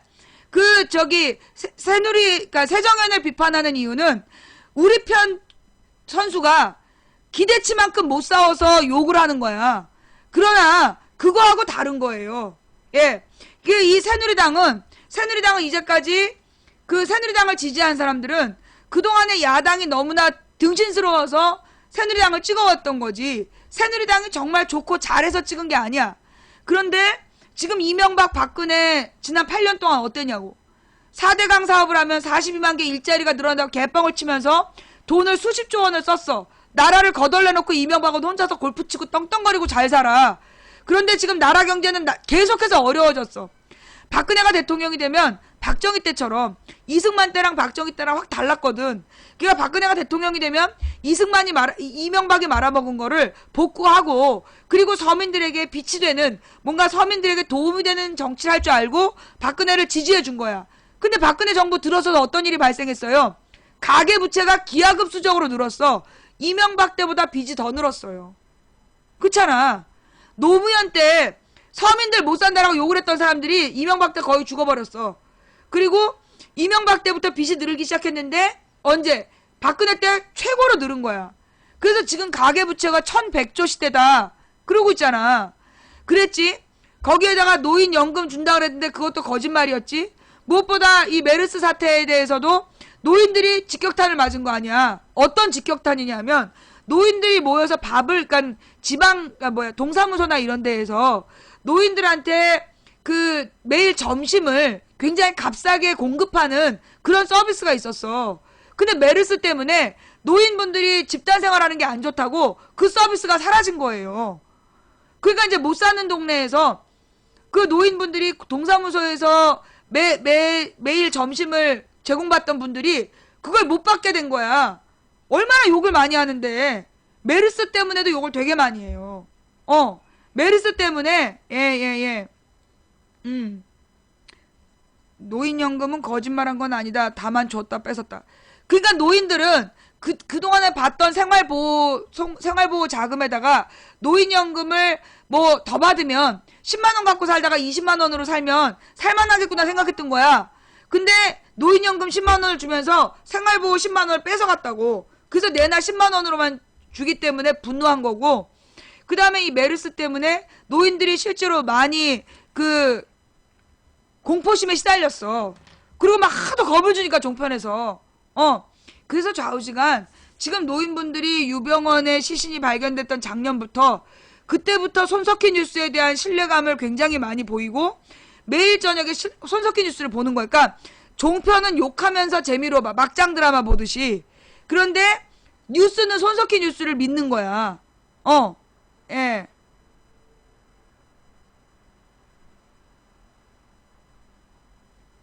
자, 하여튼 그래서 지금 이제 유병원의 1년 만에 유병원 쇼가 쇼였다라는 게 지금 밝혀지고 있다. 이래서 지금 보는 건가 보죠? 유병원 쇼가 유병원에 대해서 그 언론과 검찰이 떠들었던 내용이 뻥이었다. 이게 지금 저기 드러나서 저걸 저렇게 본 모양인데 나는 저게 그렇게까지 이슈가 될 내용인가? 예. 그렇게까지 이슈가 될 내용인지는 잘 모르겠어요. 예. 아직까지도 유병원이 살았나요? 죽었나요? 이러면서 얘기하는 사람들 있잖아. 근데 나는 사실 세월호 문제를 자꾸 유병원한테 찍어붙이는 거는 난 별로 안 좋게 생각해요. 아니, 난 솔직히 내가 좀 서운한 게 뭐냐면 유병원의 저 최후의 모습 40초짜리는 별로 중요한 영상이 아니야. 내가 볼 때는.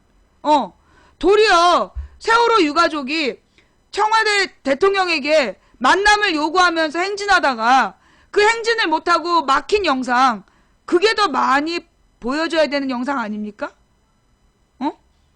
어쩌면 우리는 그 주진우의 40초짜리 영상이 막 퍼돌려질 때 다 같이 즐겁게 봤는지는 모르겠지만 저 유병원 쇼 영상이 뭐 그렇게 중요한 영상이지? 더 중요한 영상은 세월호 유가족들이 지금 세월호 특별법을 눈물로 만들었는데 박근혜가 세월호 특별법을 무력화시키는 시행령을 만들고 범인들이 사건 조사하겠다 그래서 그걸 반대하면서 삼보일배라고 이 더운데 개고생을 하면서 만나달라고 요구하는데 경찰에 처막히고 못 가고 있는 그런 영상에 더 관심을 가져야 되는 거 아닐까요? 예. 저는 그래서 어저께 이 영상이 그렇게 인기를 끈다는 걸 보면서 이건 좀 방향이 잘못된 관심이 아닐까. 이건 좀 방향이 잘못된 관심이 아닐까. 지금 무엇보다 이 세월호 유가족들, 아니 여러분들은 어떠신지 모르겠는데요. 아침에 딸이 학교 갈 때마다, 아침에 딸이 학교 갈 때마다 나는 여전히 그 생각을 해. 그 부모들이 애를 아침에 수학여행을 보냈잖아. 수학여행을 보내면서 금요일에는 돌아오는 줄 알고 애들을 수학여행을 보낸 거야. 그랬는데 그 수학여행 갔던 애들이 돌아오질 못했어요. 그런데 그 애들이 영상이 휴대폰을 건져가지고 영상을 보니까 야, 우리 지금 나가야 되는 거 아니야? 야, 이러면서 애들이 걱정하는 영상이 나와. 근데 그 동영상 속에 어른들이 가만히 있으라고, 움직이지 말라고 가만히 있으라고. 그런데 그 영상을 본 전 세계인이 경악을 했다는 거야. 모든 배의 여객선에 그 승객이 타면 제일 먼저 하는 게 배가 심하게 흔들리면, 그리고 혹시 침몰 위험이 있으면 구명조끼를 들고 즉시 바깥으로 나와서 구명조끼를 입어야 된다. 그게 세계인의 상식이래. 그런데 아이들이 완전히 90도로 기울어가는 배 안에서 지금 나가야 되는 거 아니냐? 막 이런 얘기 하고 있는데, 가만히 있어라. 단원고 학생들 가만히 있어라. 계속 그런 소리가 나와. 여러분의 자녀가 거기에서 그렇게 죽었다라면 여러분은 그게 잊어질 것 같아요? 그게 잊어질 것 같아? 그렇게 애가 죽어가는 걸 봤고, 건져 올린 아이의 손톱이 다 빠져있고, 손가락에 힘을 주다가 손가락이 다 부러져 있고, 구조 영상에 유리창을 두들기면서 구조해달라는 애들을 개무시하면서 가는 해경, 그걸 동영상으로 다 본 부모들이 어떻게 그걸 잊어? 왜 가만히 있으라고 그랬냐고? 누구야? 맨 처음에 그 애들처럼 가만히 있으라고 그 마이크를 잡고 떠들기 시작한 첫 번째 사람은 누구한테 지시를 받았냐고?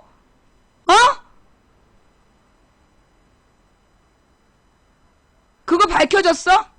안 밝혀졌잖아. 그런데 어떻게 잊으란 얘기가 나와? 세월호가 지겹다고? 니들이 더 지겨워. 니들이 더 지겨워. 선장이 그런 거 아닌가요? 너네 아직도 몰라? 선장하고 선원들이 지시를 받고 탈출했대잖아. 그거 몰랐어? 선장이 탈출 계획을 세운 게 아니라 해경이 와서 선장하고 승무원만 데려갔잖아. 선장과 승무원이 뭐라 그랬냐? 우리는 상부의 지시를 받고 탈출했다 그랬어. 누구의 지시를 받았냐고.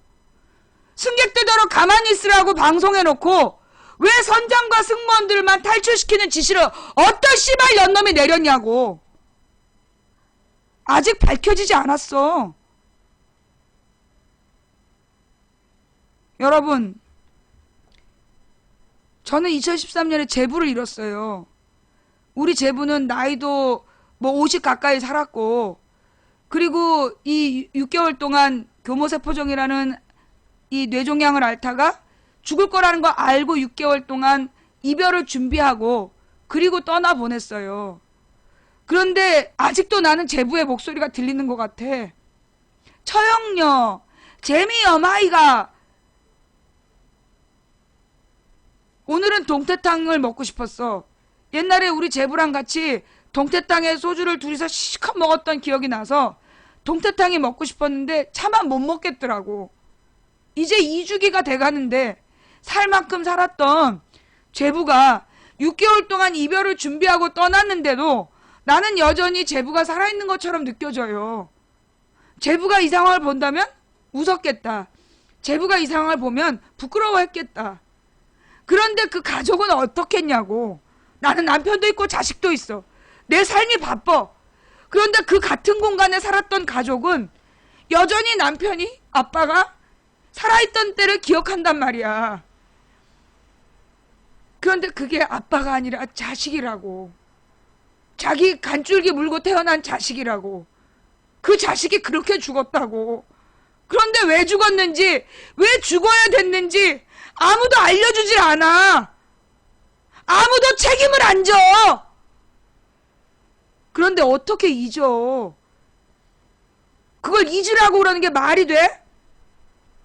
나는 세월호 유가족이 불쌍해서 세월호라는 제목을 다는 거 아니야. 내가 여러 번 얘기했지만 나는 세월호 유가족들 별로 안 좋아해. 나는 그 세월호 유가족들이 초반에 잘못했다고 생각하기 때문에 초동 대처를 못해서 진상규명이 안 됐다고 생각해서 나는 그 유가족들 때문에 세월호 문제를 진상조사하자는 거 아니야. 우리가 세월호를 잊게 되면, 우리가 세월호에 대해서 관심을 끊으면 그 다음 희생자는 우리가 될 거다. 내 아이가 수학여행을 가야 되는데 아직도 우리나라는 배 타고 수학여행을 권장하고 있어. 아직도 우리나라의 민간인 여객선은 구명정이 켜지지 않아. 아직도 우리나라의 민간인 여객선에서는 승객이 탑승했을 때 제일 먼저 탈출 지도를 하지 않아. 그런데 애들더러 배 타고 수학여행 가래. 씨발.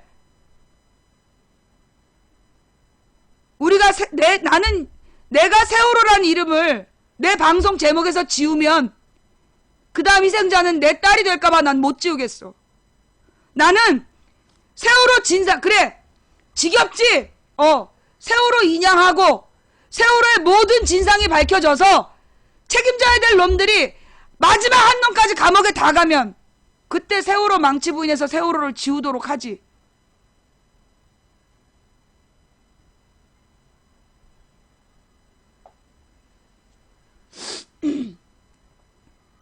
오늘 방송은 마지막 하나가 지금 시간이 5시라서요. 그래도 마지막으로 그리스 디폴트 사태가 확실시 되고 있어요. 그죠? 그런데 지금 우리나라의 종편들은 그리스가 복지 지출이 너무 심해서 망했다라고 지금까지 개소리를 하고 있어요. 그런데 여러분, 내가 어제 뭐라 했어? 우리나라랑 그리스랑 이탈리아랑 스페인 닮은 게 많다 그런 얘기 했잖아요. 근데 오늘 아침에 그리스에 사는 교민 인터뷰가 나왔어. 내용이 뭔지 알아? 그리스가 망한 하나의 이유가 정권의 부정부패 때문이래. 어느 만큼 부정부패했냐 하면 정부 고위 관료가 많은 돈을 주고 잠수함을 샀대. 잠수함을 이제 만든 거야. 근데 그 잠수함이 가라앉질 않는데 막대한 국방비를 지원해서 정부에서 잠수함을 만들라고 해서 주문을 해서 받았는데 중간에 돈을 띄어먹고 부실로 만들어갖고 물에 가라앉지 않는 잠수함이 있었다는 거야. 뭐가 떠올라요? 어저께 우리나라에서 무슨 함정이 진수식을 가졌어요? 예, 해군 함정이 진수식을 가졌는데 그 진수식을 하면서 이 해군 함정이 반드시 갖고 있어야 되는 소나 탐지기, 그 탐지기가 없어갖고 그거 없이 그냥 진수식을 가졌어. 방산 비리. 지금 가계부처가 1100조 원이다. 예. 지금 가계부채가 1100조 원이라고 막 국민들에게 겁을 주고 있어요. 물론 심각한 상황이에요. 그런데 이 국민들의 가계부채 1100조 원. 그런데 이 1100조 원이란 숫자 어마어마한 숫자잖아요. 그런데 문득 떠오르는 숫자가 있어요. 지금 대기업의 창고에서 썩고 있는 504조 원. 어쩌면 대기업이 그 중소기업과 노동자들에게 줘야 될 돈을 안 주고 몽땅 싸들여서 창고에 넣어놓고 있기 때문에 그게 지금 10대 기업이야. 10개 대기업의 그 영업이익 창고에 쌓아둔 돈이 504조 원이야. 우리 온 국민의 가계부채 총합이 1100조 원인데 그런데 지금 10대 기업의 창고 안에 놀고 있는 돈이 504조 원이야. 그게 뭐겠어요? 결국 10대 기업의 창고 속에 있는 돈은 국민들에게 제대로 골고루 같이 나눠줘야 될 돈인데 임금으로 제대로 지급됐어야 됐고 중소기업의 납품값으로 제대로 지급됐어야 됐을 돈인데 그 돈을 지급 안 하고 창고에, 대기업 창고에 들어가 있기 때문에 가계부채가 1100조 원이 된 거예요. 이걸 갖다가 대출을 받은 박근혜가 지금 경제정책으로 한 게 뭐야? 박근혜가 2년 반 동안 경제정책이라고 펼친 게 뭐예요? 대출 받으라고. 낮은 금리로 대출 받아라. 그러면 낮은 금리로 대출 받으면 그 대출금 누가 갚는데? 그래놓고 생색내기. 그런데 웃기는 건 바로 그 대출해주는 회사들이 다 대기업이야. 대기업이 주식 갖고 있는 회사들이야. 그런 데에서 낮은 금리로 빚어서 쓰다가 금리 어느 기간 지나면 금리 올라가요. 그럼 저 그 낮은 금리로 빚을 얻는 기간을 정부에서 돈으로 지원해 준 거야. 그 막대한 이자를. 그런 거 하지 말고 차라리 그 돈을 그냥 나눠주라고. 가난한 국민들한테, 가장 가난한 국민들한테 그 대출 이자 지원하는 국고를 그냥 나눠줘. 차라리 그 돈을 쓰면 그게 소비라도 되지.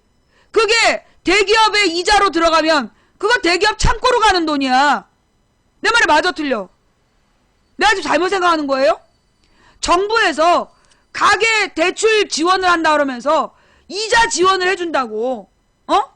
그 이자 지원을 해주는 좌좀년 답없다. 누구? 박근혜? 그치. 박근혜가 좀 자기 아버지 닮아 좀 좌파하긴 해. 그치? 나는 보수야. 예. 아니, 정부에서요, 그동안 서민금융지원이라고 한 돈들, 그거 차라리 그 돈을 그냥 가난한 사람들한테 나눠주면 그 사람들이 그 돈을 소비를 하잖아. 생필품 사고 소비를 하면 나라 경제가 살아가. 그런데 그 돈을 가계 대출 이자 지원을 해주면 그 돈은 그대로 창고로 들어가는 거야. 나라 경제에 아무 도움이 안 되는 정책을 피고 있는 거라고. 또 정부에서 지원해갖고 아파트 사래. 아파트에 모든 국민의 재산을 묶어놔서 지금 나라 경제가 마비가 된 거야. 일본에서 이미 10년 전에 있었던 일이 우리나라에 똑같이 벌어지는 거 아니야. 서민의 모든 재산이 아파트로 묶여있기 때문에 소비가 일어나지 않고, 그래서 생산이 일어나지 않고, 그래서 경제가 스톱한 거야. 그런데 계속 빚어서 집사라니 미친 짓 아니야. 이 미치지 않고서야 왜 그런 짓을 하냐고. 그래놓고 이제 가계부채가 늘었으니까 겁을 주는 거야. 그래놓고 너네 왜 빚 얻었냐고 그래. 우리가 빚을 얻고 싶어서 얻었어? 월급을 제대로 줘야 될 거 아니야. 월급을 제대로 받아야 소비를 하고, 월급을 제대로 받아야 생활이 유지가 되잖아. 지금 국민들이 받은 대출 그거 전부 다 뭐예요? 그거 생활비로 쓴 돈이야. 은행에서 내가 이번에 대출을 갈아타려고 알아보니까 이게 집을 살려고 얻은 대출이냐 아니냐를 묻는 거야. 그래서 당연히 집을 살려고 얻은 대출이죠. 그때 얘네들이 말을 흐리는 거야. 뭐냐, 대부분이 집담보대출을 얻어서 그 돈을 생활비로 썼다는 거야. 그러면 더 웃긴 게 뭐냐, 이번에 정부에서 대출이자 지원 이자를 낮춰주고 이런 거 있잖아. 금리가 집을 대출하는 비용으로, 그러니까 집을 사기 위한 대출이면 낮은 금리로 돈을 빌려주지만 집을 사는 목적이 아니면 대출 이자를 높게 잡아요. 내가 어저께 한 사실이야. 내가 대출을 갈아타려고 물어봤어. 맨 처음에 내가 대출을 받았던 금액하고 조금 달라졌다는 거야. 우리도 이제 아버지 병원비 내고 이러면서 대출이 좀 늘었단 말이야. 그 부분에 대해서 묻는 거예요. 그래서 맨 처음에 집을 사면서 얻은 대출이 어느 정도 남아있느냐. 그게 있으면 집을 사기 위한 대출이라고 해서 그거 이율을 낮은 이율로 줄 수 있지만 그게 아니면 낮은 이율로 못 준다는 거야. 미친 것들 아니냐? 집을 살 때만 대출 이자를 낮춰준다니. 왜 지랄이야. 누구를 위한 정책이야. 집을 사면 아파트에서 막 벽에서 쌀이 열리고 바닥에서 오이가 올라오고 그래? 목욕탕에서 감자가 막 열리고 그러나? 아니, 국민들더러 모든 돈을 아파트 사는 데로만 쓰라 그러는 게 미친 나라지. 집이 만들어질 때마다 집을 더 지어야 된다.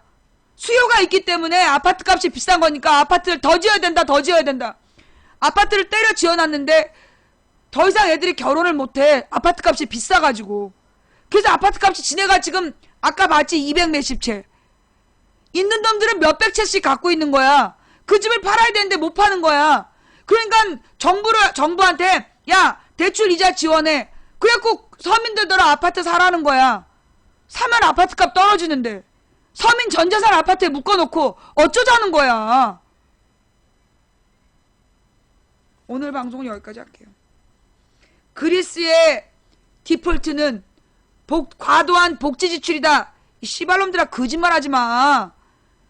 그리스 정권의 부정부패와 부자들의 탈세와 결국 양심 없는 그리스 부자들이 나라를 망하게 한 거지.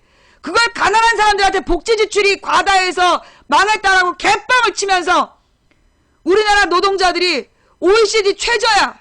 시간당 수당이. 이 무역 규모는 OECD 11위야. 그런데 최저임금은 바닥에서 두세 번째야. 말이 되냐? 내가 처음에도 얘기했고 마무리에도 다시 한번 얘기하는데, 뭐를 늘리면, 시간당 최저 시급을 올리면, 최저 시급을 지금의 2배로 올리면 영세 자영업자가 망하고 중소기업이 망한다? 개소리 하지 마. 최저 시급이 2배로 늘어나면 소비가 2배로 늘어나고 중소기업의 생산이 2배로 늘어나고 영세 자영업자들의 소득이 2배로 늘어나. 그래서 나라 경제가 사는 거야. 그럼 왜 정부는 계속해서 정부와 언론은 계속해서 거짓말을 하는 걸까요? 계속해서 가난한 사람들끼리 서로 싸우고 분열되길 바라는 거야. 가난한 노동자와 중소기업을 싸움 붙이고, 비정규직 노동자와 정규직 노동자를 싸움 붙이고, 외국인 노동자와 한국인 비정규직 노동자를 싸움 붙여서 결국 모든 이익을 대기업이 다 빨아먹으려는 이 체제를 유지하려는 저들의 추잡한 작전이라는 거죠. 정신을 똑바로 차려야 됩니다. 우리의 권리는 누군가 다른 사람이 지켜주지 않아요. 우리 국민의 주인된 권리, 이건 우리들 스스로 행사할 때 지켜지는 거예요. 제가 예전에 몇 번 했던 얘기인데요.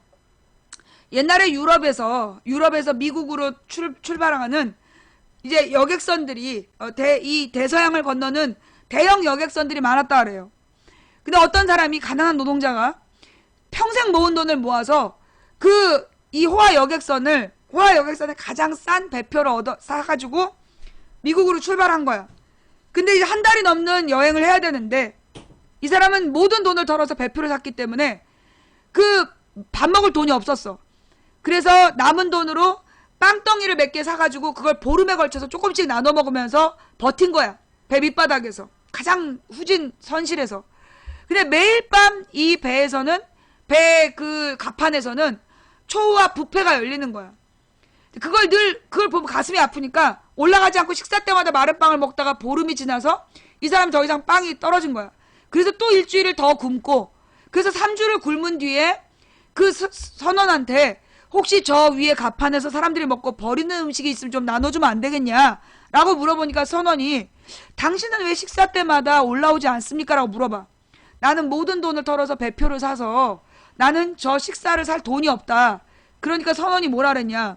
당신의 배표에는 식사비가 포함되어 있다고.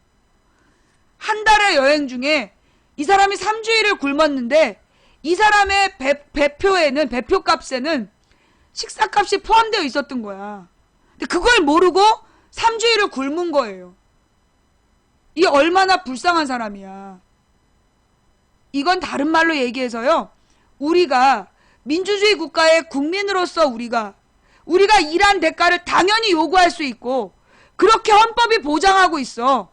노동자는 노동조합을 만들 수 있다. 노동조합이 회사에다가 임금 인상을 요구할 수 있다. 회사가 임금 인상을 받아주지 않으면 파업할 수 있다. 헌법에 보장된 권리야. 그런데 우리는 노동자가 파업을 하고 임금 인상을 요구하고 그러면 노동조합을 만들면 빨갱인 줄 알았잖아. 우리는 배표에 식대가 포함되어 있는지 모르고 배를 쫄쫄 굶으면서 배 밑창에 있는 그 승객과 다르지 않은 거예요. 민주주의란, 여러분은 민주주의를 원하십니까? 박근혜가 독재가 아니라고 외치면서 이게 민주주의라고 외치고 싶습니까? 민주주의는 국민 모두가 주인으로서 권리와 의무를 행사할 때 그걸 민주주의라고 하는 거예요. 지금 우리는 이 나라의 주인으로서 헌법이 보장된 권리 행사를 못하고 있어요. 왜? 지금 우리의 민주적 권리를 저놈들이 뺏어서 지네들끼리 향유하면서 비정상이 정상이라고 우기는, 비정상을 일상화시키는 놈들의 권력의 욕심에 우리가 우리의 권리를 빼앗기고 있는 거예요. 그 옛말에 좋은 말들이 많지만 오늘 여러분들께 해드리고 싶은 이야기는 민주주의 국가의 국민의 권리는 스스로 찾아서 행사해야 되는 거지. 그걸 누군가 다른 사람이 찾아주기를 바라면 안 되는 거예요. 옳은 것이 강한 것을 이기는 나라, 상식이 통하는 합리적인 민주사회를 꿈꾸는 망치부인의 방송이었습니다. 제가 그런 얘기를 하면 이제 많은 사람들이 그런 얘기를 해요. 너무나 큰 꿈을 꾸고 있다고. 그런 날이 올까요? 된다고 믿든 안 된다고 믿든 당신의 믿음대로 될 겁니다. 원래 우리가 가는 길은 갈만한 길이라서 가는 것이 아니라 가야 될 길이라서 가는 겁니다. 한 사람이 꾸는 꿈은 꿈일 뿐이지만 100인이 꾸고 만인이 꾸면 현실이 된답니다. 누군가 간절히, 정말 간절히 소망하면 온 우주가 그의 소망을 위해 움직이기 시작한다. 제가 어저께 부끄럽게 드린 이야기지만 의사가 이 애는 안 되는 애야 라고 선언했던 저의 조카를 위해 저는 300번을 기도했습니다. 그 300번의 기도 뒤에 우리 조카는 마음을 열기 시작했고 변화되기 시작했습니다.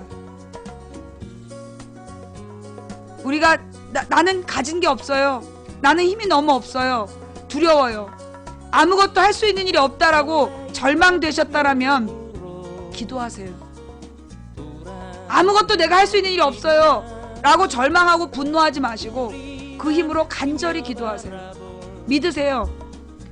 누군가 간절히 소망하면 온 우주가 그의 소망을 위해 움직이기 시작한다. 나의 욕심을 위한 기도는 땅에 떨어지지만 다른 사람을 위한 기도는 땅에 떨어지지 않는데요. 우리나라의 모든 서민들이 정말로 배를 굶지 않고 밥 굶지 않고 정말로 이 소비를 못해서 비참하게 죽은 시체로 발견되는 그런 일이 없도록 그런 사람 없게 해달라고 간절히 기도하세요. 그럼 우리가 그런 일을 당하지 않을 거예요. 오늘 방송 어떻게 보셨습니까? 볼만하셨습니까? 볼만하셨다라면 추천 부탁드리고요. 마음에 안 드셨습니까? 꺼져. 우주 플리즈 꺼져. 네. 마음에 드셨다라면 내일 낮 2시에 다시 와주시기 바랍니다. 자, 오늘 방송 여기까지 할게요. 함께 해주신 모든 분들께 감사드립니다. 시청해주신 모든 분들 감사드리고요. 처음부터 끝까지 시청해주신 여러분께 더욱더 감사드립니다. 그리고 오늘 별풍선과 또 스티커와 초콜릿으로 우리 방송을 후원해주신 모든 분들 한 분 한 분 진심으로 감사드립니다. 이름 불러드리지 못한 점 대단히 죄송합니다. 각방에서 고생하신 매니저님들 수고하셨습니다. 그리고 추천해주신 3,742분께 진심으로 감사드립니다. 재밌게 봐놓고 추천 안하고 도망간 인간들아, 오늘 밤 녹색 설사 할지어다. 녹색 설사가 흥건한 이부자리에서 눈뜰지어다. 그리고 이 방송을 녹화 떠서 유튜브와 팟캐스트에 올려주시는 참수장님, 여비고님, 그리고 풍행공님 진심으로 감사드립니다. 지금까지 망치부인이었습니다. 다음 방송은 내일 낮 2시에 만나요. 감사합니다.